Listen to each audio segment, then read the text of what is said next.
रामनगर भागातील कुक्कुट पक्ष्यांची शास्त्रोक्त पद्धतीने विल्हेवाट। उदगीर येथील रामनगर भागातील कुक्कुट पक्ष्यांना बर्ड फ्लूची लागण झाल्याने बर्ड फ्लूचा प्रसार रोखण्यासाठी प्रशासनाने जिल्हाधिकारी वर्षा ठाकूर घुगे यांच्या आदेशानुसार सर्व कुक्कुट पक्ष्यांची पिलांची जानेवारी 28 रोजी रात्री 10 वाजता शास्त्रोक्त पद्धतीने विल्हेवाट लावण्याची कार्यवाही करण्यात आली। यावेळी तहसीलदार राम बोरगावकर यांच्यासह पशुसंवर्धन विभाग, वन विभाग, नगरपालिका, पोलीस प्रशासन, जलसंपदा, बांधकाम, भूमी अभिलेख आणि परिवहन विभागाचे अधिकारी, कर्मचारी सहभागी होते। बर्ड फ्लूचा फैलाव रोखण्यासाठी प्रादुर्भाव क्षेत्राभोवती 10 किलोमीटरचा परिसर अलर्ट झोन म्हणून घोषित करण्यात आला आहे।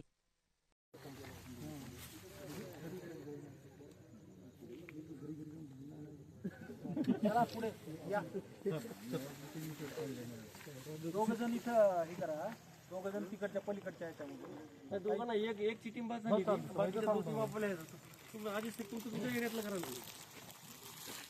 दोन टीम आहेत सर इथं बरं पलीकडे दोन स्पॉट आहेत ना, इथं दोन स्पॉट आहेत, दोन नंबर झाले दोन इकडे पोलीस या इकडे होतं या